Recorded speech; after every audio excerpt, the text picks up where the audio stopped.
Thank you very much for having me here today. It's a real pleasure to have the opportunity to join you. I would say primarily because I was really struck by Magda's comment about how the leadership represented in this room is really responsible for helping to organize the workforce of the future. In a little bit, I'm going to show you some statistics that are going to emphasize just how important that is, and hopefully by the end I'll give you reason to feel empowered and not terrified. That's my objective. So, just a few things I hope to talk about today. I represent a university here in Georgia, San Diego State University in particular. And so I guess one obvious question that might jump to mind is, why do I care about the performance of K through 12? And I hope to explain that in a little bit more detail by giving you some background on the SDSU Georgia project and why I think it's so important, and in particular the way in which it serves as a receiver of your students. But then I want to really step back and talk about science, technology, engineering, and math, or STEM fields more broadly, and why they should be important to all of us. And then I'm going to try and give just a few comments on the role of leaders in developing students in STEM fields. Many of the other presenters who actually operate in a general education environment instead of a tertiary education environment are going to be able to give more specific comments, but I've got some general thoughts I'd like to share with you as well. So we'll launch right in. I'll start by giving you just a little background, sort of a 101 course on San Diego State University, Georgia. Hopefully that will give you a sense of why we think STEM is so important. So SDSU is a large public university in Southern California in the United States with about 35,000 students studying on our main campus in San Diego, and now about 400 students studying on our campus here in Georgia. Those students pursue an American degree from the United States, and they also achieve a degree from one of our partner universities, Tbilisi State University, Elias State University, or Technical University. So that's really good that these students are getting these degrees, but that's not actually the overall objective. The overall objective is economic growth. These students pursuing degrees in science and engineering are intended to build the economy of Georgia in the same way in which scientists and engineers have built economies around the world. Just to give you a feeling for sort of where we are now, as I mentioned, we'll have about 400 students who will start their studies with us next week. About 200 of them are continuing, about 200 new students. Year-over-year growth continues at a rate of almost doubling. I've been telling my colleagues back in San Diego that at that rate, in just 5 more years, we'll be bigger than our campus in San Diego. We'll see. But what I'm really excited about here in Georgia is that the project has been attractive to non-traditional students in bringing them into science and engineering. And we think this is critical because we need wide voices if what we're going to do is to solve the problems we haven't solved so far. We've been attracting certain kinds of populations into science and engineering for decades, all around the world. And yet, we still have a lot of problems. Clearly, we need new voices. Our program here in Georgia has achieved near gender balance and has also attracted a large fraction of its students from the regions and from socially vulnerable populations where that economic mobility will be extremely important. In addition to the degree provision, we're also working hard to develop faculty at our partner universities so that they can develop U.S. accredited degree programs on their own, and also to build infrastructure so that we have modern laboratories to support these fields. And currently, we offer degrees in civil and construction engineering, electrical engineering, computer science, and chemistry, really targeting those skills that build the economy of the future. I mentioned faculty development. So far, we've had about 60 faculty who have traveled to San Diego, where they work in our classrooms and with our laboratories for several weeks at a time. And then when they come back, they teach with us in our programs, so that in that way we're developing that resource here in Georgia as well. It's great to have well-trained teachers, but of course it's critical to have laboratories that match those that exist in the United States and elsewhere. And so of the expenditures for this project, almost $20 million is focused on laboratories, classrooms, and most importantly on the modern equipment that goes in those laboratories. The laboratories that we have constructed here in San Diego have equipment at least as good as that in the United States. And in fact, because technology changes so fast, our laboratories here are actually better equipped than the ones in San Diego just because they're newer. We have a number of students from San Diego who come here to study, and they have shared with us that they actually prefer the experience here because the equipment is more modern. So, you can get a sense of the investment that's being made in science and engineering, and more importantly, the opportunity that SDSU provides for students in Georgia to complete their studies in STEM in Georgia. Experience tells us that students change a lot from 18 to 22 years old. And it's really critical that we have an opportunity for them to experience that change and develop their academic skills in Georgia, because we then have the opportunity to capture them for careers in Georgia. And that's a key part of the model. But why is there so much focus on science and engineering in this program? Well, there are really several reasons, and I hope to touch on a few of them here today. But we all know, we all use the internet, we all use our smartphones and all of these technologies. We know that the economy today across the world is built on science and engineering. It's science and engineering that's responsible for something like 75% of the building of wealth across the world over the last 20 years, according to economists. That's staggering. If you think about the modern industries that we deal with, they're all based on science and engineering. And that's where the careers of the future are. And that's also where we get the opportunity to make money out of nothing. Think about it. A lot of people made an enormous amount of money from little cartoons of birds who were mad at pigs. What? This is making money out of nothing. This is building economies from nothing. As we move towards a world where we're exhausting natural resources, or maybe we're not lucky enough to have them, where we see increasing shortages of all kinds, the one thing we don't have is a shortage of ideas. And that's what scientists and engineers allow us to convert into economies. So, these STEM companies require innovations, they require employees, they require a modern workforce, and to the extent that a given country is able to provide that workforce, they are therefore able to attract those kinds of investments.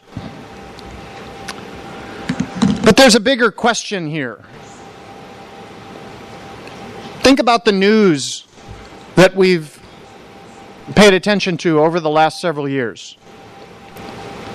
Aside from the run-of-the-mill average things that we've always heard about, the changes in political leaderships around the world and changes in economies and that sort of thing, what kinds of things have really dominated and captured our attention so much in the last several years? These are things like global warming, climate change all around the world. Back in the United States right now, we're focused on the fact that we have 3 major hurricanes brewing in the Atlantic for the first time ever. We're about to be hit by the second 500-year storm in 10 days in the United States. Something is happening. and it produces enormous technological challenges. Energy, cybersecurity, disease, the economic dislocations that result in all kinds of problems, including terrorism and poverty all around the world. Somewhere in the firmament of all of these problems, science and engineering plays a critical role. And so far, we haven't solved these problems. I like to tell my students, we have a world that is choking in the waste that we produce. We produce all kinds of garbage all around the world. And our generation hasn't fixed that. Sorry. It's up to you. We didn't clean up our own mess, and our students have to do it. But the education we've provided so far has not solved those problems. Is the education we're providing today preparing students to solve those problems? We better hope so. But have we made the steps that we need to make sure that our students can solve at least some of those problems during their working lifetime? I hope so. If the answer is yes, what's our evidence of that? We certainly don't have evidence because somebody solved, say, emerging disease.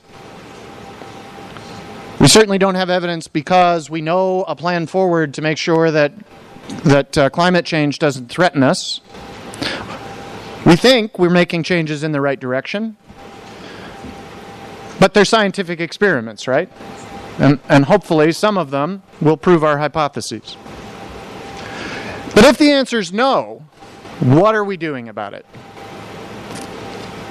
And hopefully what we're doing about it is rolling around in the minds of the people in this room to empower teachers, to excite students to go out and solve those problems. And just one more thing I'll mention. The pace of change around the world is staggering. But one of the implications is that we don't just compete with ourselves. San Diego State can't just worry about competition from the University of California, San Diego, and UCLA. We are now seeing the rise of top universities all around the world. And we're seeing the rise of global economy, meaning we have economic competitors all over the place. I find things like this to be kind of intimidating or kind of amazing. If you look on the left, that's a photo of Shanghai in 1987. If you see on the right, that's a view from the same place taken the year before last, taken 2 years ago. That's an amazing amount of change in a very short period of time. And it's just symptomatic of the rise of competitors. We've got to make sure that we're producing an economy and producing students that will let us compete with that. We know that change is accelerating. And I like to think about the adoption of new technologies in this framework. How long does it take to get to 50 million users? And so if we think about technologies that have been with us for a long time, how long did that take? If we go back, for example, to the telephone, it took 75 years before there were 50 million users of the telephone. You may remember the telephone. It was a thing that plugged into the wall. You talk, and you had to stay close to where it was because you couldn't walk around. Remember those? Radio took almost 40 years to reach 50 million users. Television, quite a bit shorter, about a third that long, something like 13 years. But look what's starting to happen. The World Wide Web got to 50 million users in just 4 years.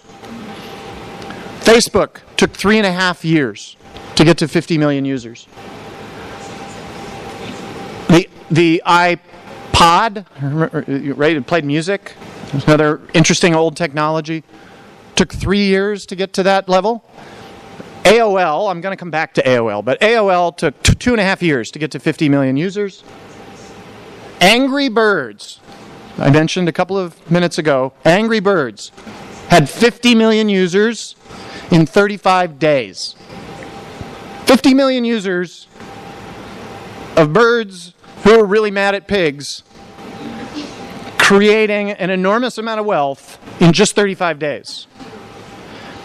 Now, statistics like this are often used to talk about how fast things are changing. But I would like you to think about it from a slightly different perspective. Compare what we see here, and I think AOL is a good example. AOL had 50 million users in 2.5 years and became one of the largest companies in the world. Where is AOL today? We chuckle if somebody tells us they have an AOL email address, because I bet your grandson set this up for you, right? That's a company that rose to enormous prominence and is already gone. How many of us were obsessed with Angry Birds? I was. Yeah, I was. Yeah, okay. Several of us were obsessed. How many of us use Angry Birds obsessively today? They're like fruit flies, right? These huge businesses come and they go. Now let's think back. Kodak is an example of a firm that built its prominence on technological innovation in chemistry and particularly in film and photography. Where is Kodak today? That company was one of the biggest companies in the world for decades and has now faded away, which has had big implications on cities like Rochester, New York. And why? Because we all have a camera in our pocket and we don't need to go someplace and try to get somebody to develop it for us, and we don't need chemicals and all that stuff. But it took a long time for that to happen to Kodak. How long did it take for that to happen to Angry Birds? The students that are in your schools today have to be prepared for a world that'll be based on technologies that don't exist today and that will several times over their working lifetimes disappear and become obsolete. It's a different world than we came up in. I decided, K through 12 education, that takes us about 17 years. So let's go back to 2000. And these are companies that didn't exist in 2000. I have to admit, I really wanted it to be 2015 because that would have let me go back just 2 more years and catch Google. Okay? So just keep Google as almost on your list here. Of all of these companies, how many of us have used one of them in, say, the last week? It's incredible, right? And these companies didn't even exist when our students were born. They didn't exist. And on this list are companies that are now among the 20 largest companies in the world. And employees of these companies are among the wealthiest people in the world. One of the companies on this list is Skype. How many of us have used Skype? Think about this. The annual revenue of Skype is bigger than the gross domestic product of Georgia. One idea that doesn't require a lot of natural resources, it doesn't require a lot of lucky geography and so on, is an enormous expansion of an economy of a country a lot like ours, right? One of our friends in the Baltics. Do you have a smartphone? Do you have a smartphone? Ask yourself this. What do you use it for? I ask my students this. How many times do you... Remember phones? They have this purpose where we call people and we speak to them. Hello, how are you? How many of us use our phones for that mostly? I use my phone all day long, and I might make 2 calls a day. We have to prepare our students for these dislocating technologies that change everything. The most important skill we can give them is to learn how to learn, and so that they can adapt and influence these technologies rapidly. Just a couple of statistics before I kind of move off this point. The growth of the economy means that there's an increase in demand for all jobs because there's more people. So we need more tones, cranking out more shoti because there's just more people who need it, right? So the growth and demand for jobs grows more or less at the same rate as population. Except in STEM, that grows at about 3 times that rate. Just as an example, we estimate we need about 50% more data scientists. Data scientists do things like figure out what your search patterns online mean about what you might buy. We think we need 50% more of them by the time my students graduate in 4 years. And worldwide, we produce about 3% growth a year. We can't possibly get there. About 40% of the students who come to the United States, and hundreds of thousands of people come from all over the world to study there, study in STEM because of the recognition of its impact on the economy. Unfortunately, about 2/3 of them don't go back home, which is why this program here in Georgia is so important, because during that time period, they get caught up in the U.S. economy. Finally, if you look at the 100 wealthiest people in the world, what's their degree? It's not business, it's not law, it's not international relations, it's STEM. The most common degree among the wealthiest people in the world is in STEM. So what is it that you can do? What is it that we have to do as school leaders? Well, I think we've had fire too much in the news, I think a little bit, both in my country and in yours. But we've sometimes talked about the fire triangle. You have to have oxygen, heat, and fuel. And I think it's the same thing. To fire up our students about STEM, we have to have engaged teachers, excited students, and a collaborative environment. As school leaders, we have to provide those 3 things. I want to touch on gender for a minute. So this is a riddle that's been making the rounds lately. I want you to imagine a car accident. There's a terrible car accident. In this accident, a father is driving his son someplace, and the father is unfortunately killed in the accident. The son is loaded into an ambulance, and he's raced off to the hospital. They race him into an emergency surgery. The surgeon comes running in. They're getting ready to start the surgery, and all of a sudden the surgeon says, "I can't perform this surgery." And someone says, "Why?" And they say, "Because the patient is my son." How is this possible? How is this possible? In the United States, in a recent use of this riddle with students at Boston University, young people in a university setting, only 15% could come up with the idea that the surgeon is the boy's mother. Only 15%. Leads me to wonder what the other 85% might have been thinking. It's a ghost, or I don't know what they were thinking. But only 15% said, "Oh, yeah, the surgeon's the mother."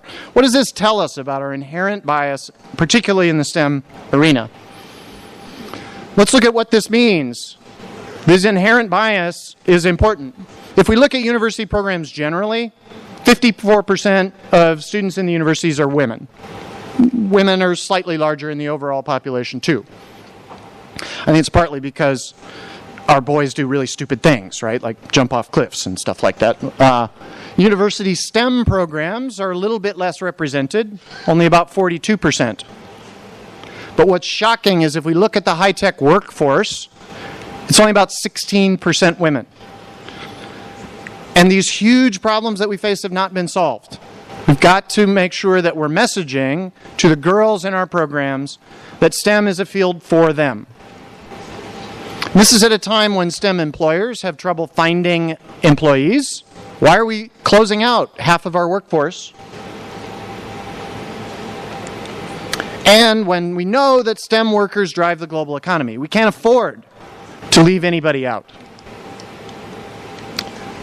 So, in addition to making sure we're exciting students and we're messaging to all of our students that STEM is the right career for them, we need to engage our teachers. That's in this setting, that means seeking opportunities for them to advance their skills. It means encouraging and supporting them with resources, and most importantly, in engaging their creativity. The teachers in our schools have ideas for interesting after-school activities and other ways to engage our students. And then finally, we've got to reach outside our classrooms. Develop partnerships that bring the real world into our classrooms. There are many examples. In the United States, there's an organization called Project Lead the Way, where high-tech industries send representatives into classrooms on a volunteer basis, and they develop pre-engineering and pre-science curricula, and in this way they build their own workforce. It is a sellable proposition that the workforce that's needed by these companies is part of their concern and they should help us. It's a big challenge. It's a big, scary world, and we have many, many things to try to overcome.